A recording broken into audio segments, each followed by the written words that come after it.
Bonjour, aujourd'hui nous recevons Joseph Kintundu, diplomate, auteur de livres, d'articles et homme de science. Chocho. C'est mignon. Yagavario Paroski Chocho. Nous sommes ici pour aborder la différence entre la culture congolaise, russe et la vie d'un francophone à Moscou. Bonjour, nous recevons aujourd'hui Joseph Kintundu, diplomate, l'auteur des livres, d'articles et homme de science.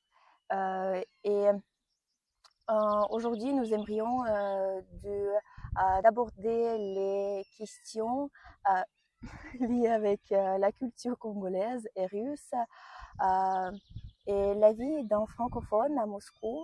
Bonjour monsieur. Bonjour madame. Merci d'avoir accepté notre invitation à interview et je suis très heureuse à vous voir. Et alors, on peut commencer par la question peut-être plus simple. Et depuis combien de temps vivez-vous à Moscou? Depuis 2015, donc ça fait maintenant 10 ans. C'est admirable. Ouais. Et pourquoi vous avez choisi Moscou pour vivre? Parce que si je ne trompe pas, vous avez déménagé. Et qu'est-ce qui vous attire dans cette ville? D'abord, je suis venu pour travailler parce que je suis diplomate. Donc, le pays, notre ministère des Affaires étrangères, m'a envoyé en poste ici pour représenter mon pays. D'abord en 2015 comme assistant permanent de l'ambassadeur et puis en 2018 comme conseiller économique et communication. C'est le travail que je fais jusqu'à aujourd'hui. Et c'est parfait. Et peut-être vous pouvez nous expliquer quels ont été vos premiers sentiments, impressions de Moscou après vous avez déménagé. Mes premières impressions étaient très positives parce que déjà la Russie c'est un grand pays et Moscou c'est une très belle ville. C'est une ville qui est très bien organisée. On peut s'y déplacer de manière tout à fait correcte. Il y a beaucoup d'espace, donc l'air est suffisamment respirable. Et donc, c'est un peu ça la première impression que j'ai eue. Une ville avec beaucoup d'infrastructures, beaucoup de bâtiments, on voit que c'est un pays qui marche. Et quelles ont été peut-être les principales difficultés à Moscou? Peut-être, je ne sais pas, le climat, la nourriture ou les problèmes avec l'adaptation à Moscou. Euh, bon, en fait, j'ai beaucoup voyagé. Donc, j'ai été aux États-Unis, j'ai été au Maroc, j'ai été au Kenya, j'ai été à l'Afrique du Sud. Donc, je suis un peu habitué au changement d'environnement. Mais ici à Moscou, le plus dur pour moi, c'était la langue. Parce qu'en arrivant à Moscou, je ne connaissais pas la langue. Donc, j'ai dû faire un effort. Et même maintenant, c'est vraiment tout petit à petit que je comprends la langue. Mais sinon, j'ai réussi à bien m'adapter ici. Et en tout cas, j'ai été très bien accueilli. Et donc, c'était pour moi une très belle expérience, qui continue d'ailleurs, une belle expérience qui continue. Et donc, je n'ai pas eu beaucoup de difficultés pour m'adapter parce que c'est une ville qui est bien organisée. Donc, tu sais où est-ce que tu peux acheter à manger, tu sais comment tu peux te déplacer, tu as l'Internet, tu as les communications. Donc, c'est assez facile de vivre à Moscou du moment que tu as de l'argent, que tu travailles. Voilà, donc c'est ça un peu ça. Et vous parlez un peu en russe, oui. Tchotcho.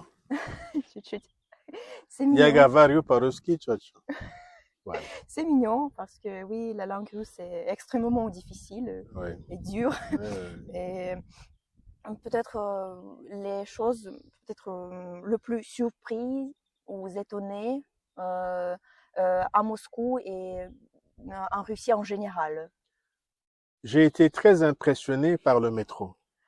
Euh, En tout cas, il n'y a pas longtemps, j'ai regardé encore un documentaire sur le métro. Les gens ont travaillé. Donc, on sent que les gens ont vraiment travaillé pour construire ce métro, qui est d'ailleurs un des plus beaux métros. Donc ça m'a beaucoup impressionné. Toute la ville qui est sous terre, toutes ces mhm. infrastructures qui sont sous terre, ça m'a beaucoup impressionné. Et puis la ville est très belle, comme je viens de le dire, elle est très organisée. Qu'est-ce qui m'a encore impressionné Je pense que c'est le travail qui a été fait entre l'URSS et la Russie d'aujourd'hui. On sent qu'il y a vraiment un grand travail qui a été fait. Je suis sûr que les gens qui ont vécu en URSS, donc avant la chute du mur de Berlin, et les gens qui vivent aujourd'hui, c'est une mentalité différente. Donc il y a quand même un grand travail qu'il faut saluer, qui a été fait par la Russie pour avoir la place qu'elle a aujourd'hui dans le monde. Mais peut-être quelques points négatifs, sauf la langue, mais c'est pas le minus, mais c'est on peut les Point difficultés. négatif, il y a aussi, je pense que les Russes moyens, je veux dire, hein, Mhm. ne connaissent pas beaucoup l'étranger. Il a un peu de difficultés avec l'étranger. C'est parce il y a pas eu beaucoup de brassage. Donc c'était un bloc et c'était un tout petit peu fermé. Donc il y a peut-être un peu ça, mais bon, je pense qu'avec l'évolution, ça va aller. Et qu'est-ce qui vous manque de vos pays, peut-être de vos villes natales ici en Russie? J'ai des grands enfants, il me manque un tout petit peu. Ils sont éparpillés à travers le monde. J'aimerais un jour, comme ça en été, tout le monde vient à Moscou. Je leur fais visiter la place rouge, Vedena, tout ça. Et, euh, et puis, je les fais rencontrer les gens comme vous, des jeunes comme vous, parce que ma fille aînée, aujourd'hui, elle est née en 91, elle a 34 ans. Mhm. Ma deuxième a 32 ans, le troisième a 30 ans. Donc, c'est des gens de votre génération. J'aimerais bien euh, qu'ils soient ici en train de regarder et puis ils rentrent avec beaucoup de souvenirs. Donc, c'est un peu cette famille qui me manque. Mais j'ai ma famille ici aussi. Et vous avez dit parmi les places plus, je ne sais pas, plus aimées, c'est Vdenka. Et Oui, parce que pourquoi nous ici, je sommes suis ici? venu, je crois que c'est la 200 fois que je viens ici. Parce que VDNA, tu ne peux pas visiter ça en un jour. Aujourd'hui, c'est ça, et demain c'est là, après-demain c'est là, après-demain c'est là. En fait, c'est représentatif d'une bonne partie de l'histoire et de la culture russe. Donc ça m'a impressionné et j'aime beaucoup cet endroit. J'aime aussi Tsaritino, le Mhm. parc Tsaritino où j'ai vécu 2 ans de ce côté là-bas.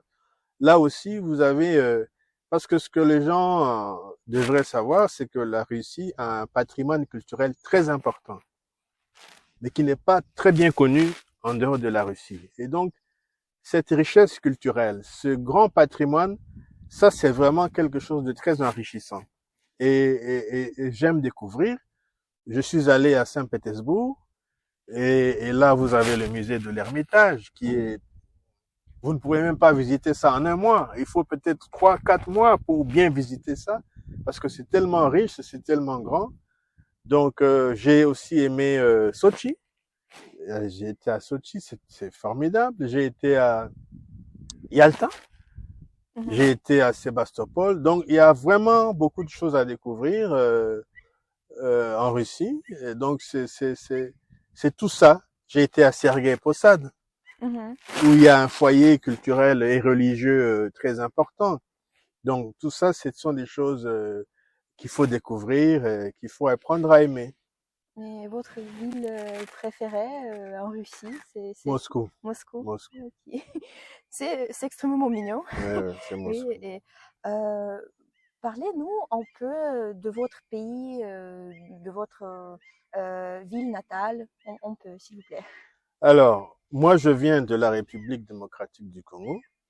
C'est un grand pays qui est au centre de l'Afrique, qui est euh, qui a une culture très variée parce que nous avons autour de 400 tribus. 400 tribus et généralement les tribus, ce sont les dialectes aussi. Et c'est vraiment un pays qui est très riche, malheureusement qui est actuellement dans une crise sécuritaire qui nous est imposée. Mais sinon, c'est un grand pays. Alors moi-même, je viens de la région du centre, et particulièrement du Bandundu. Et ma ville, la ville où je suis né, c'est Lusanga.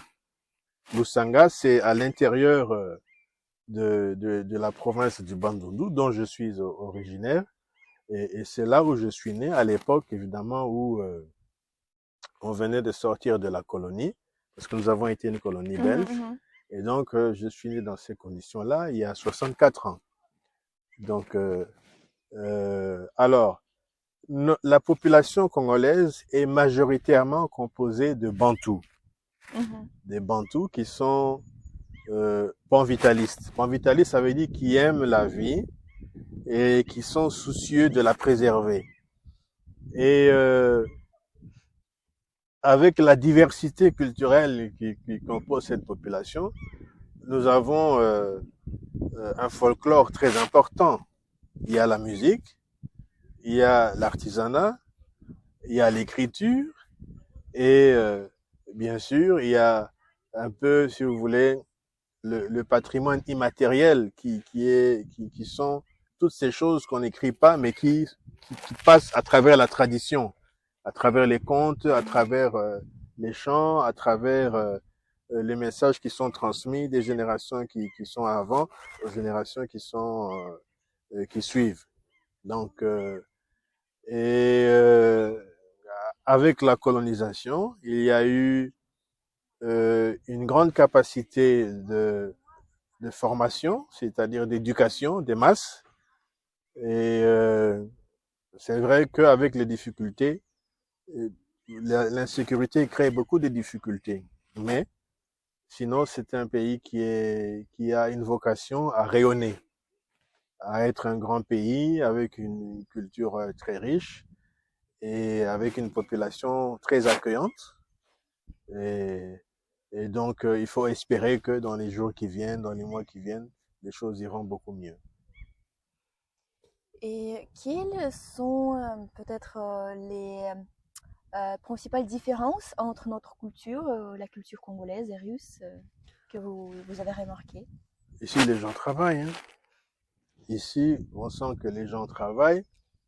Tout ce que nous voyons ici, c'est le fruit du travail. Et donc, l'État russe a réussi à mettre les gens au travail. Nous, chez nous, les gens sont un tout petit peu, il faut pratiquement les forcer, mais c'est un peu lié à toute cette histoire d'insécurité. L'autre différence que je peux... Oui, il y a ici le sens de l'amitié, c'est très important. Ici, quand je dis que celui-ci ou celle-ci est mon ami, il y a un contenu, c'est très important. Je crois qu'il y a une grande valeur de l'amitié et ça c'est aussi quelque chose de très remarquable. Euh, la nourriture, elle est correcte. Elle est liée un peu au climat ici, hein. Mais avec l'ouverture, moi je mange des mangues ici. Je mange des bananes, je mange des mangues, je mange des arachides. Parce que avec le commerce, maintenant, on peut manger n'importe quoi partout où vous êtes à travers le monde. Oui. Et peut-être votre plat préféré, oui, mais qu'est-ce que vos plats préférés, peut-être africaines ou russes? Alors, quel est mon plat préféré? Ici en Russie, mon plat préféré, c'est quoi? Euh, comment je peux appeler ça? Non, comment ouais, Olivier, hein? Les oliviers, la salade d'olivier. La salade d'olivier. La salade d'olivier. Chez moi, au pays, c'est le pondu. Les feuilles de manioc. Mhm. Les Ok. feuilles de manioc que je peux associer à tout, à la viande, au poisson, à tout. Hein. Donc, mais sinon, je n'ai pas beaucoup de choses. Je mange tout ce qui se présente, tout ce qui est comestible. Et vous avez mentionné votre amis en Russie. Et comment expliquez-vous peut-être les particularités de votre culture euh, dans votre pays, Congo, la République démocratique Congo? Peut-être quelques particularités, quelques détails. D'abord, on est accueillant. On accueille tout le monde est le bienvenu. Ensuite, chez nous, la famille, ce qu'on appelle la famille, ce n'est pas seulement papa et maman et les enfants. Non. Chez nous, quand on dit famille, c'est papa, maman, les enfants, les oncles, les Mhm, cousins. C'est tout ça la famille. Et quand on parle de la famille, c'est même ceux qui sont morts. Donc, les vivants et les morts, un peu comme dans la Grèce antique, hein, donc mhm, dans la Grèce antique, les vivants, tout ça c'est lié. mhm, Donc, quand vous avez un comportement, vous tenez compte de tout ça, de tous ces éléments. C'est vrai qu'avec l'ouverture et la colonisation, ça a tendance à s'affaiblir un peu. Maintenant, il y a un peu cette culture universelle. Donc, tu vas dans tous les pays, tu trouves à peu près la même chose. Parce qu'il y a des communications, parce qu'il y a des voyages, parce qu'il y a Internet et tout ça. Donc, les choses ont tendance à se standardiser au niveau mondial. Mais sinon, le sens de la famille reste encore en dehors des cités urbaines. Hein, mais sinon, la grande majorité de la partie, la famille, c'est le clan, c'est toutes ces choses-là. Tandis qu'ici, la famille, c'est papa, maman et les enfants. mhm. Et c'est peut-être le lien avec la famille est très réduit. Mais je pense que c'est à cause de la culture même, communisme, tout ça. Donc vous n'appartenez plus à la famille, vous appartenez au pays et le pays vous envoie là où il veut, quoi. Donc c'est un peu ça. Mais on est quand même assez proche. On sent il y a beaucoup de choses. Donc vous pouvez mieux vous entendre avec un Russe, pardon, qu'avec un Européen. Il y a, il y a une meilleure adéquation avec un Russe qu'avec un Européen. Et, et la question, comme linguiste, euh, peut-être vous avez quelques, je ne sais pas, les mots, la lexique pour exprimer la famille élargie, comme vous avez dit, les oncles, je ne sais Mhm. pas, Le clan, le clan, oui, c'est le clan. le clan, ok. Mhm. Le clan. Et selon vous, quels stéréotypes existent en Russie si nous parlons de votre pays, de la culture africaine et en général des pays qui ont les racines, on peut dire, étrangères, Mhm. qui avaient déménagé, qui ont déménagé? Quelle est la question? Euh, les stéréotypes, peut-être Ah ils oui. existent. Oui, ça dit que dans mon pays, on ne connaît pas bien la Russie. On ne connaît pas bien la Russie. Parce qu'il y a une histoire coloniale occidentale, la Belgique, la France. On connaît bien la France, on connaît bien la Belgique, on connaît bien l'Europe, mais les gens ne connaissent pas la Russie. Donc il y a quand même, quand on parle russe, on parle la place rouge, Brejnev, comment il s'appelait déjà là, Khrouchtchev, Mhm, Gromyko, tous ces gens-là. Donc on n'a pas une bonne idée de la Russie. C'est en venant ici que on peut bien apprécier qu'est-ce que c'est que la Russie. Donc il n'y a pas beaucoup d'informations sur la Russie. Et ça, je crois que c'est un grand travail que nous les diplomates, nous faisons pour essayer de montrer aux gens la Russie, c'est pas les stéréotypes, parce qu'une bonne partie de la connaissance vient de l'information, la radio et la télévision.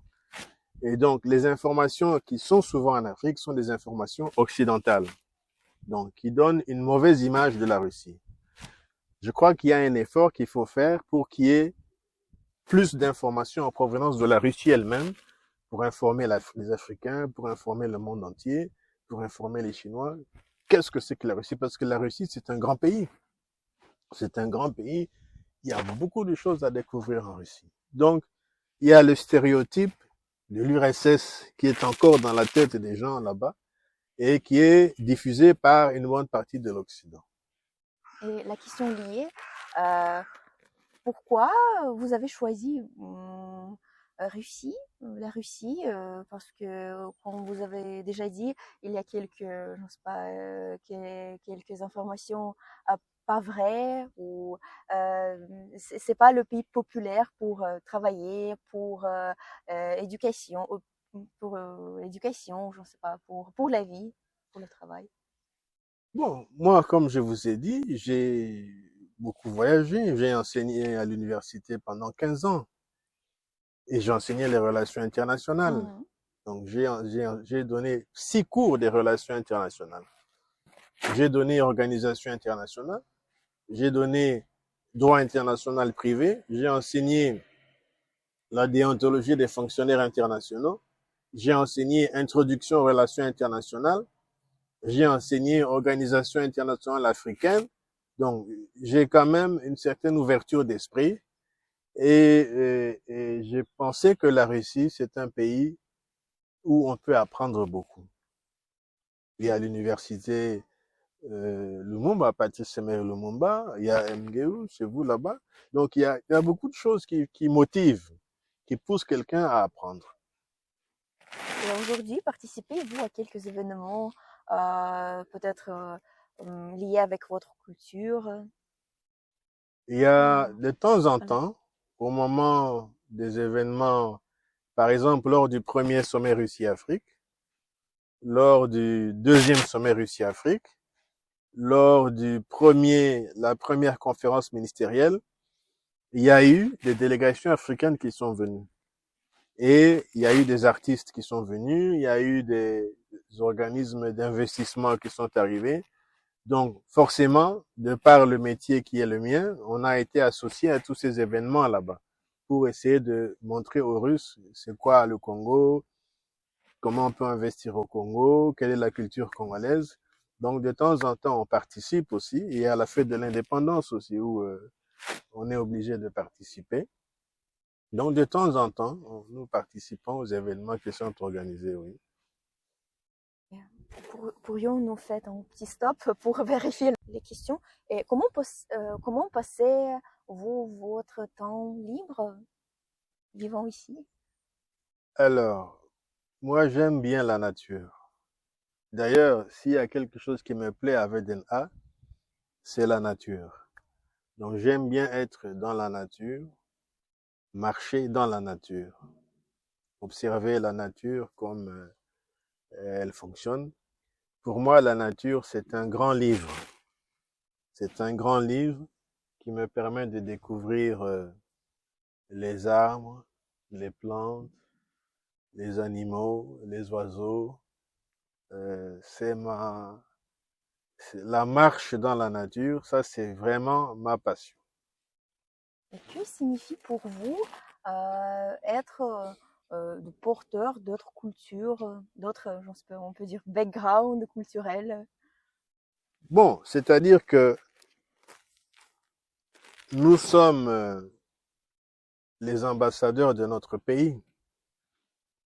Partout où nous allons, nous apportons les informations de notre pays et nous récoltons les informations de là où nous sommes pour les envoyer au pays. Donc, en tant que diplomate, en tant que représentant d'un pays, nous apportons également dans le pays où nous sommes accueillis les informations qui concernent notre pays dans le cadre des échanges culturels. C'est comme ça qu'il y a des étudiants congolais ici. C'est comme ça qu'il y a 2 ou 3 étudiants russes de l'autre côté. Donc, nous avons, et puis les Russes nous observent comment le Congolais se comporte. Est-ce qu'il marche bien? Est-ce qu'il danse bien? Quelle est la musique qu'il écoute? Qu'est-ce qu'il mange? Est-ce que je peux manger ça? Donc, il y a toujours dans les rencontres, il y a toujours un échange. Je prends ce qui est bien en Russie et la Russie prend ce qui est bien chez moi. Donc, c'est un peu ça, ce mélange de cultures. Et puis, il y a aujourd'hui, quand on dit hip-hop, que vous soyez russe, que vous soyez congolais, c'est hip-hop. Quand on dit R&B, ouais, donc maintenant, il y a un peu, de plus en plus, il y a un peu l'ouverture et il y a une certaine culture universelle. Donc, quand vous avez un étudiant ici ou un étudiant aux États-Unis ou un étudiant, c'est à peu près la même chose. Donc, il y a un peu cette culture universelle qui commence avec l'ouverture. Et donc, oui, nous sommes toujours porteurs de notre culture pour enrichir la culture des autres.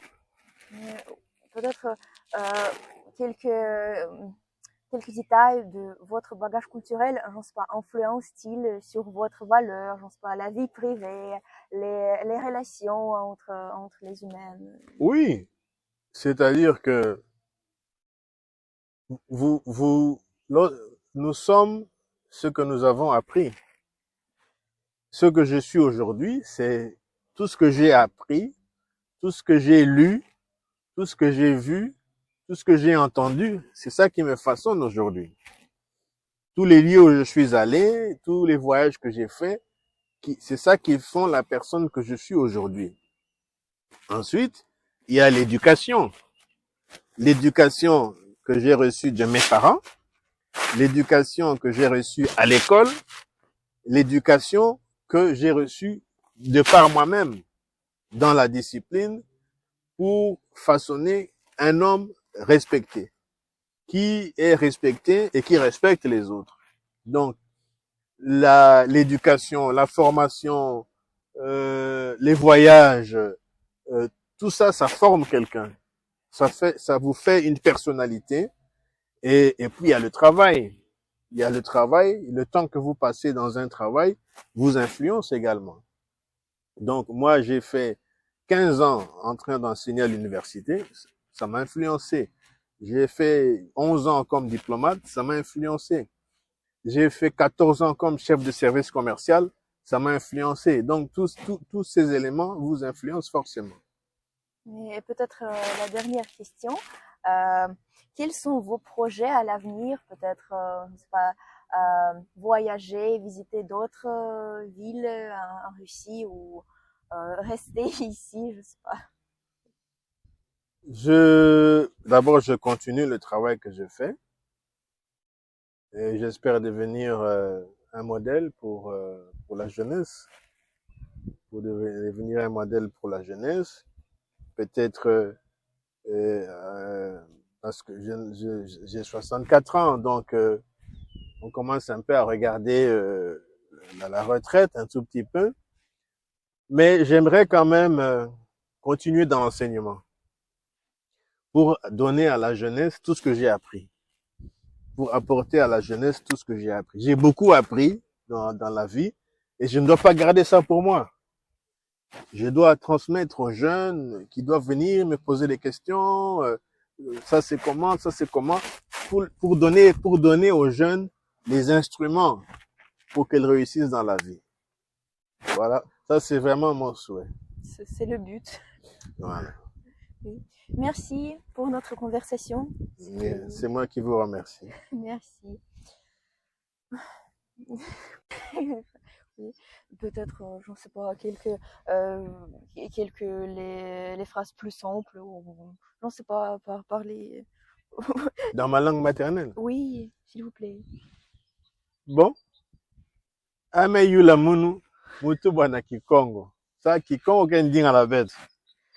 Yoina, mugetu bampina Kikongo. Bet me kutana wa, bo binga munu, sambu bo yula munu ba mvutu. Alors, bon me pesa munu ba mvutu, me pesa bon pi ba réponse, nyonso. Maintenant, yomi maname songa munu mutu bwana Kikongo, mugetu bwana Kikongo. Je suis votre fan, c'est excellent, oui. Ouais. Et c'est Lingala, oui, Ça, c'est c'est le Kikongo. Congo. Voilà. Mhm. J'ai dit que nos amis m'ont invité pour que je réponde à leurs questions. Et donc, nous avons été là, ils m'ont posé les questions et moi, j'ai répondu. C'est comme ça que ils m'ont demandé de parler dans ma langue. C'est comme ça que moi aussi, je parle dans ma langue. Voilà. Ok. Et selon, je sais pas, la lexique, le grammaire, et, mais les langues africaines, ils sont plus difficiles. Non. Non. Le russe est plus difficile que toutes les langues. Si quelqu'un qui n'est pas russe parle russe, c'est quelqu'un qui est intelligent. Parce que l'effort pour quitter une autre langue, pour entrer dans le russe, il faut avoir de la tête. Et plutôt la pratique, parce que peut-être, et c'est peut-être une chose plus difficile en russe, dans la langue russe, c'est les dialectes, parce que à Moscou, il y a, j'ai lu l'article qu'à Moscou, euh, plein des moscovites, ils utilisent par exemple le son A, mais en Vologda, il utilise O, et c'est, à Moscou, c'est Maloko, et en Vologda, c'est Moloko. Et il faut être, je ne sais pas, Ah, donc attentif. il y a des nuances. Oui, avec la prononciation, Ok, oui. d'accord. Merci, merci.